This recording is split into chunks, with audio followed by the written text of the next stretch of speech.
الحمد لله رب العالمين والعاقبة للمتقين والصلاة والسلام على سيد الأنبياء والمرسلين محمد وآلہ واصحابہ اجمعین۔ محترم سامعین کرام، آج کی اس مجلس میں تذکرہ ہوگا حضرت ام المؤمنین ام سلمہ رضی اللہ تعالی عنہا کا۔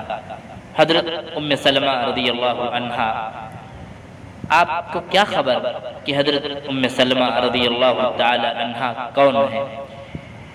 آپ رضی اللہ عنہ کا باپ قبیلہ مخزوم کا ایک قابل رشک سردار تھا اور دنیا عرب کا ایک بڑا معروف سخی تھا، بہت زیادہ خرچ کرنے والا تھا۔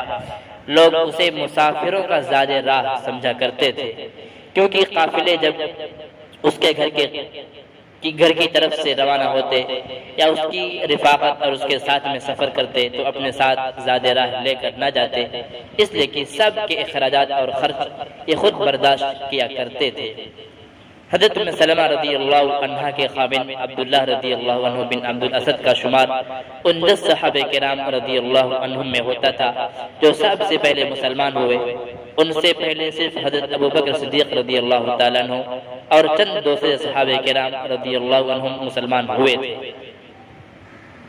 حضرت ام سلمہ رضی اللہ عنہ اپنے شوہر کے ساتھ ہی مسلمان ہو گئی تھی اور ان کا شمار ان صحابیات رضی اللہ عنہن میں ہوتا ہے جنہیں اسلام قبول کرنے میں سبقت اور اولیت حاصل ہے۔ حضرت ام سلمہ رضی اللہ عنہا اور ان کے شوہر کے اسلام قبول کرنے کی خبر جنگل کی آگ کی طرح چاروں طرف پھیل گئی۔ قریش غصے میں آ کر ان دونوں کو ایسی دردناک سزائیں دینے لگے جس سے مضبوط چٹانیں بھی لرز جائیں، لیکن ان کے پائے استقلال میں کوئی لغزش پیدا نہ ہوئی، نہ ان کی طبیعت میں کوئی اضمحلال اور کمزوری پیدا ہوئی اور نہ ہی یہ کسی تردد کا شکار ہوئے۔ جب صحابہ کرام رضی اللہ عنہم مصائب کی چکی میں بری طرح پسنے لگے تو رسول اکرم صلی اللہ علیہ وسلم نے اپنے صحابہ کرام رضی اللہ عنہم کو حبشہ کی طرف ہجرت کر جانے کی اجازت دے دی۔ ان مہاجرین میں یہ دونوں میاں بیوی بھی تھے۔ حضرت ام سلمہ رضی اللہ تعالیٰ عنہ اور آپ کے خاوند اپنا معزز گھرانہ اور عالی شان گھر چھوڑ کر اللہ سبحانہ و تعالیٰ کی خوشنودی حاصل کرنے کے لیے ایک اندیکھی منزل کی طرف روانہ ہو گئے۔ باوجود یہ کہ حضرت ام سلمہ رضی اللہ عنہ اور آپ کے شوہر کو حبشہ کے حکمران نجاشی کی مکمل حمایت حاصل تھی، پھر بھی ان کی دلی تمنا تھی کہ یہ مبارک گھڑی کب آئے گی کہ جب وہ مرکز نزول وحی مکہ معظمہ بچشم خود دیکھیں گے اور منبع ہدایت حضرت محمد صلی اللہ علیہ وآلہ وسلم کی زیارت کریں گے۔ یہ تمنا ان کے دل میں سمائی ہوئی تھی۔ سرزمین حبشہ میں مقیم مہاجرین کے پاس اس قسم کی خبریں مسلسل آنے لگیں کہ مکہ معظمہ میں مسلمانوں کی تعداد میں بڑی تیزی سے اضافہ ہو رہا ہے۔ حضرت حمزہ رضی اللہ عنہ بن عبد المطلب اور حضرت عمر بن خطاب رضی اللہ عنہ کے اسلام قبول کرنے سے مسلمانوں کی قوت میں بے حد اضافہ ہو چکا ہے۔ قریش کی جانب سے تکلیف پہنچانے کا سلسلہ ختم ہو چکا ہے۔ یہ سن کر مہاجرین نے اطمینان کی سانس لی اور ان میں چند ایک نے مکہ معظمہ واپس جانے کا عزم اور ارادہ کر لیا اور کھچ کر مکہ معظمہ روانہ ہو گئے۔ ان واپس آنے والوں میں ام سلمہ رضی اللہ عنہ اور آپ کا شوہر بھی تھا، لیکن ان واپس آنے والے مسلمانوں کو جلد ہی اس بات کا احساس ہو گیا کہ انہوں نے واپس آنے میں جلد بازی سے کام لیا ہے۔ جو خبریں ان کے پاس پہنچ رہی تھیں ان میں بہت زیادہ مبالغہ تھا۔ صحیح صورتحال یہ تھی کہ جب حضرت حمزہ رضی اللہ عنہ اور حضرت عمر رضی اللہ عنہ مسلمان ہوئے تو قریش اور زیادہ بھڑک اٹھے اور انہوں نے مسلمانوں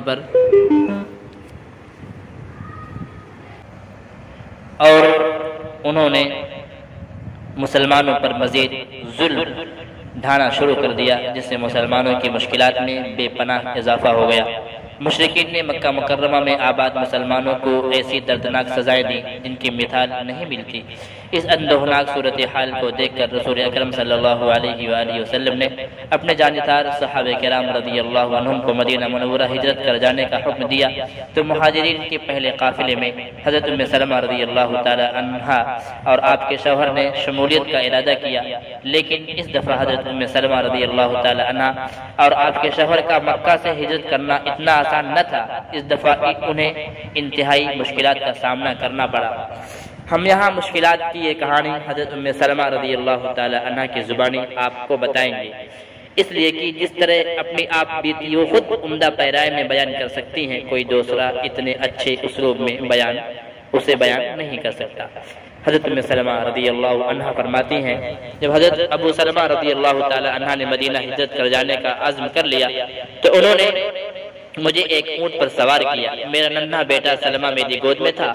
انہوں نے اونٹ کی نکیل پکڑ کر سیدھا چلنا شروع کر دیا۔ ابھی ہم مکہ معظمہ کی حدود سے نکلنے نہ پائے تھے کہ میری قوم بنو مخزوم کے چند افراد نے ہمیں دیکھ لیا اور انہوں نے ہمارا راستہ روک لیا۔ انہوں نے ابو سلمہ رضی اللہ تعالی عنہ سے کہا، اگر تم نے اپنی مرضی کو ہم پر ترجیح دے ہی لی ہے تو اس عورت کو ہم اپنے ہمراہ کیوں لے جا رہے ہو؟ یہ ہماری بیٹی ہے، ہم اسے تیرے ساتھ کسی دوسرے ملک جانے کی ہرگز اجازت نہیں دیں گے۔ پھر انہوں نے آگے بڑھ کر مجھے ان کے ہاتھ سے چھین لیا۔ جب میرے سرتاج شوہر کی قوم بنو اسد نے یہ منظر دیکھا کہ مجھے اور میرے بیٹے کو چھین کر لیے جا رہے ہیں تو وہ غصہ ہو گئے۔ انہوں نے کہا، اللہ کی قسم، ہم تمہارے قبیلے کی اس عورت کے پاس یہ بچہ نہیں رہنے دیں گے، تم اسے ہمارے قبیلے کے مرد سے زبردستی چھین کر لے جا رہے ہو، یہ ہمارا بیٹا ہے، اس پر ہمارا ہی حق ہے۔ پھر وہ میرے بیٹے کو مجھ سے چھین کر اپنے ساتھ لے گئے۔ یہ صورتحال میرے لیے ناقابل برداشت تھی۔ ہمارا شیرازہ بکھر گیا۔ شوہر مدینہ روانہ ہو گیا۔ بیٹے کو بنو عبد الاسد اپنے ساتھ لے گئے اور مجھے میری قوم بنو مخزوم نے زبردستی اپنے پاس رکھ لیا۔ ہمارے درمیان پل بھر میں جدائی ڈال دی گئی۔ میں روح فرسا صدموں کو برداشت کرنے کے لیے تنہا رہ گئی۔ میں غم کو غلط کرنے کے لیے ہر صبح اس مقام پر جاتی جہاں جدائی کا یہ واقعہ پیش آیا تھا۔ میں وہاں بیٹھ کر دن بھر روتی رہتی اور شام کے وقت گھر واپس آ جاتی۔ تقریباً 1 سال تک یہ سلسلہ جاری رہا۔ میں ایک دن وہاں بیٹھی رو رہی تھی کہ میرا چچا زاد ایک بھائی تھا۔ فرماتی ہیں حضرت ام سلمہ رضی اللہ تعالیٰ عنہ فرماتی ہیں کہ میں ایک دن وہاں بیٹھی رو رہی تھی کہ میرا ایک چچا زاد بھائی میرے پاس سے گزرا۔ میرا یہ حال دیکھ کر اسے مجھ پر رحم آ گیا اور اسی وقت جا کر میری قوم کے بڑوں سے کہا کہ تم اس مسکین عورت کو کیوں تڑپا رہے ہو؟ کیا تم اس کی حالت نہیں دیکھ رہے ہیں؟ کیا تم اس کی حالت نہیں دیکھ رہے کہ یہ اپنے شوہر اور بیٹے کے غم میں کس قدر بے چین ہے؟ آخر اسے ستانے سے تمہیں کیا ملے گا؟ اس بیچاری کو چھوڑ دو۔ اس کی یہ باتیں سن کر ان کے دل نرم ہو گئے۔ انہوں نے مجھ سے کہا، ہماری طرف سے اجازت ہے، اگر تم چاہو تو اپنے خاوند کے پاس جا سکتی ہو۔ میں نے کہا، یہ کیسے ہو سکتا ہے کہ میں تو مدینہ چلی جاؤں اور میرا لخت جگر بنو اسد کے پاس ہی رہے؟ تم ہی بتاؤ، میرے غم کی آگ کیسے بجھے گی؟ میری آنکھوں کے آنسو کیسے خشک ہوں گے، کیسے سوکھیں گے؟ میں ایسا ہرگز نہیں کر سکتی کہ اپنے شوہر کے پاس مدینہ چلی جاؤں اور اپنے ننھے بیٹے کو مکہ ہی میں رہنے دوں اور اس کے متعلق مجھے کچھ معلوم ہی نہ ہو۔ مجھے اس غم میں مبتلا دیکھ کر کچھ لوگوں کے دل میں نرمی پیدا ہو گئی اور بنو اسد سے اس سلسلے میں بات کی تو وہ بھی راضی ہو گئے اور انہوں نے میرا بیٹا مجھے واپس دے دیا۔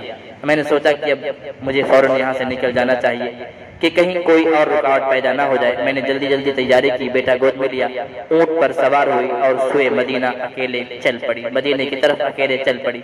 مخلوق خدا میں بیٹے کے علاوہ کوئی بھی میرے ساتھ نہ تھا۔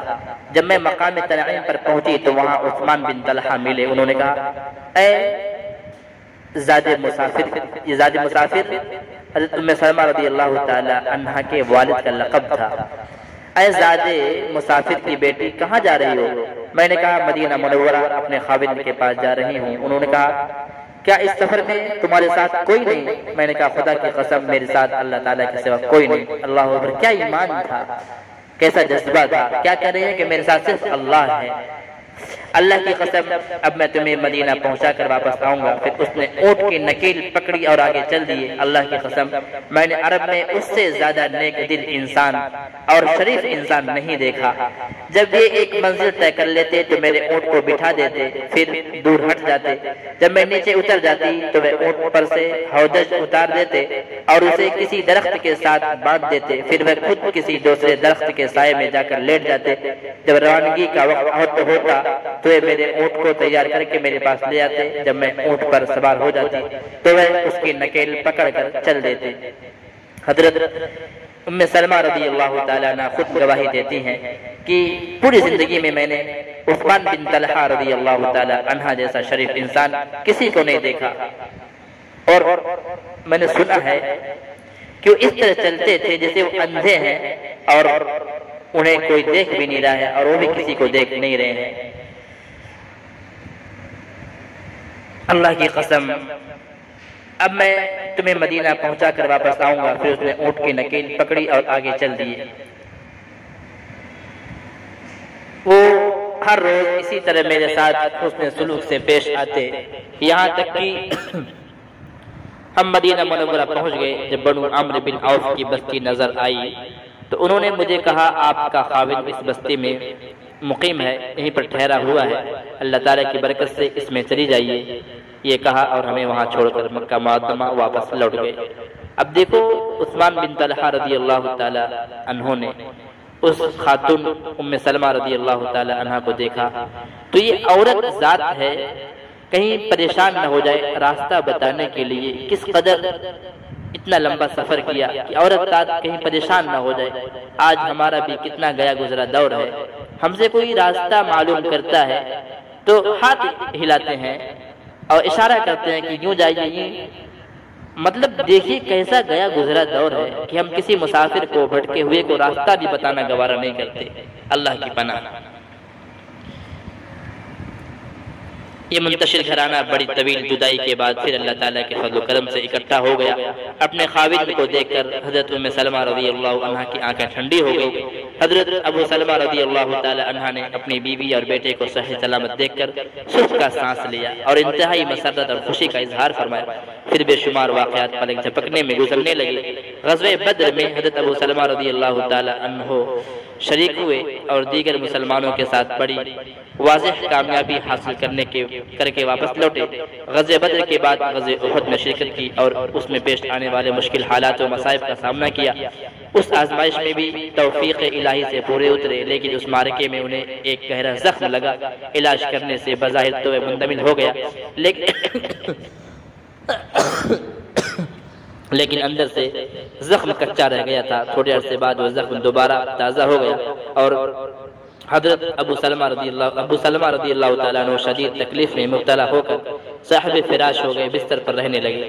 حضرت ابو سلمہ رضی اللہ تعالیٰ عنہ نے علاج کے دوران اپنی بیوی سے کہا، ام سلمہ رضی اللہ تعالیٰ عنہ، میں نے رسول اکرم صلی اللہ علیہ وسلم کو یہ فرماتے ہوئے سنا کہ اگر کوئی شخص مصیبت کے وقت صبر کرے اور ساتھ ساتھ یہ کلمات بھی کہے، الہی میں اپنی اس مصیبت میں تیری ذات اقدس سے اجر و ثواب کی تمنا رکھتا ہوں، الہی مجھے نعم البدل عطا کر، تو اللہ سبحانہ و تعالیٰ دعا کو قبول کرتے ہوئے اسے نعم البدل عطا کر دیتے ہیں۔ حضرت ابو سلمہ رضی اللہ تعالی عنہ کافی عرصے تک اسی بیماری میں مبتلا رہے۔ ایک دن رسول اللہ صلی اللہ علیہ وسلم صبح کے وقت آپ کی تیمارداری کے لیے تشریف لائے۔ آپ تیمارداری کر کے ابھی واپس گھر کے دروازے تک پہنچے ہی تھے کہ حضرت ابو سلمہ رضی اللہ تعالی عنہ اللہ کو پیارے ہو گئے۔ رسول اکرم صلی اللہ علیہ وسلم نے اپنے مبارک ہاتھ سے آپ کی آنکھیں بند کی اور آپ صلی اللہ علیہ وسلم نے دعا کی، الہی ابو سلمہ رضی اللہ تعالی عنہ کو بخش دے اور اسے اپنے مقرب بندوں میں اعلیٰ مقام عطا کر اور اس کے لواحقین کو صبر جمیل کی توفیق دے اور انہیں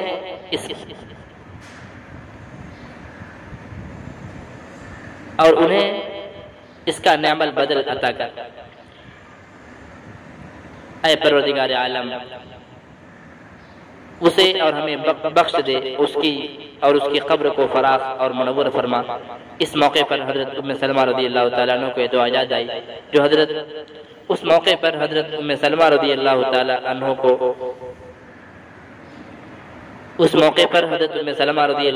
عنہ کو یہ دعا یاد آئی جو حضرت ابو سلمہ رضی اللہ تعالیٰ عنہ نے رسول اکرم صلی اللہ علیہ وآلہ وسلم کے حوالے سے بیان کی تھی، تو اس نے فوراً اپنے رب تعالیٰ سے التجا کی، الہی میں اپنی اس مصیبت میں تیری ذات اقدس سے اجر و ثواب کی نیت کرتی ہوں، لیکن اس کا دل یہ بات کہنے کے لیے آمادہ نہ ہو رہا تھا کہ وہ یہ کلمات کہے کہ الہی مجھے ان کا نعم البدل عطا فرما۔ اور دل میں یہ سوچ رہی تھی کہ ان کا نعم البدل کون ہو سکتا ہے۔ بہرحال چاہتے نہ چاہتے ہوئے انہوں نے دعائے کلمات مکمل کر لیے۔ حضرت ام سلمہ رضی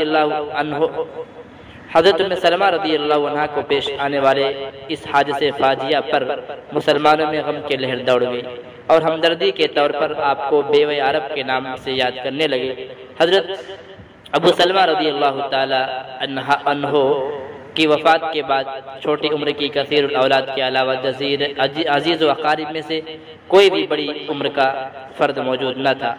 اس صورتحال کے پیش نظر مہاجرین و انصار نے سوچا کہ حضرت ام سلمہ رضی اللہ تعالی عنہ کی نصرت ہمارا دینی فرض ہے، اس لیے ایام عدت گزر جانے کے بعد سب سے پہلے حضرت صدیق اکبر رضی اللہ تعالی عنہ نے نکاح کا پیغام بھیجا تاکہ انہیں مکمل تحفظ مل سکے، لیکن انہوں نے انکار کر دیا۔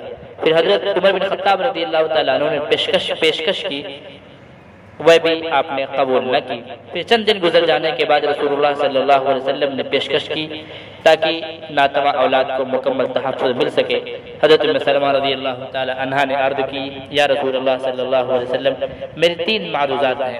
ایک تو میں انتہائی غسیل اور عورت ہوں، بہت جلدی مجھے غصہ آتا ہے، مجھے اندیشہ ہے کہ آپ کو میری کوئی بات ناگوار گزرے اور آپ مجھ پر ناراض ہو جائیں اور میں اللہ تعالیٰ کی طرف سے کسی عذاب میں مبتلا ہو جاؤں۔ اور دوسری بات یہ ہے کہ میں ایک عمر رسیدہ عورت ہوں، میری عمر بہت زیادہ ہے۔ اور تیسری بات یہ ہے کہ میں بچے والی ہوں اور چھوٹے چھوٹے میرے بچے ہیں۔ یہ سن کر رسول اللہ صلی اللہ علیہ وسلم نے ارشاد فرمایا، تیسری بات کیا فرمائی کہ میں عیالدار ہوں اور چھوٹے چھوٹے میرے بچے ہیں۔ یہ سن کر رسول اللہ صلی اللہ علیہ وسلم نے ارشاد فرمایا، جہاں تک تیرے غسیل ہونے کا تعلق ہے، غسیل کہتے ہیں جو بہت زیادہ غصہ ہو، میں اللہ تعالیٰ سے دعا کروں گا انشاءاللہ تیری یہ عادت کافور ہو جائے گی، ختم ہو جائے گی۔ جہاں تک عمر رسیدہ اور زیادہ عمر ہونے کی بات ہے، اب میں بھی تیری طرح عمر رسیدہ ہی ہوں، اور جو آپ نے عیالداری کا تذکرہ کیا ہے تو اسی لیے تو میں پیشکش کر رہا ہوں تاکہ ان کی ذمہ داری لے کر آپ کو اس پریشانی سے نجات دوں۔ اس کے بعد آپ رشتے ازدواج میں منسلک ہو کر انہیں ہر قسم کی پریشانی سے نجات دلانے کا باعث بن گئے۔ اس طرح اللہ رب العزت نے حضرت ام سلمہ رضی اللہ عنہ کی دعا کو شرف قبولیت بخشا اور انہیں حضرت ابو سلمہ رضی اللہ تعالی عنہ کا نعم البدل عطا کر دیا۔ رشتے ازدواج میں منسلک ہونے کے بعد بنو مخزوم قبیلے کی ہند نامی عورت صرف ام سلمہ رضی اللہ عنہ ہی نہ رہی بلکہ انہیں ام المؤمنین تمام ایمان والوں کی ماں بننے کا عظیم شرف اور سب سے بڑی عزت حاصل ہوئی۔ اللہ سبحانہ وتعالی حضرت ام سلمہ رضی اللہ عنہا کا چہرہ جنت میں روشن کر دے۔ اللہ تعالیٰ اس سے راضی اور اللہ تعالیٰ سے راضی۔ اب انتظار کریں انشاءاللہ اگلا تذکرہ ہوگا حضرت ثمامہ بن عثال رضی اللہ تعالی عنہ کا۔ وآخر دعوانا ان الحمد للہ رب العالمین۔